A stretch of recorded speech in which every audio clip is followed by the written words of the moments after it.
அந்த மருத மலைக்கு நீங்க வந்து பாருங்க, ஈசன் மகனோடு மனம் விட்டு பேசி பாருங்க. தீராத வினைகள் எல்லாம் தீர்ந்து போகுங்க, சத்தியமா சொல்லுறேன், தீராத வினைகள் எல்லாம் தீர்ந்து போகுங்க. அது தீராவிட்டால் வந்து என்னை கேளுங்க, அது தீராவிட்டால் வந்து என்னை கேளுங்க. மருத மலைக்கு நீங்க வந்து பாருங்க.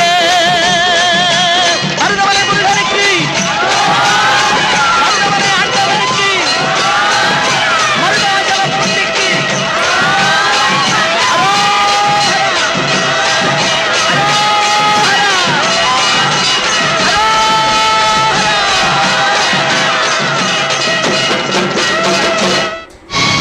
கண்டுகொண்டேன், வந்தது யார் என்று கண்டுகொண்டேன், வண்ணமயில் வடிவில் இங்கே கண்டுகொண்டேன்.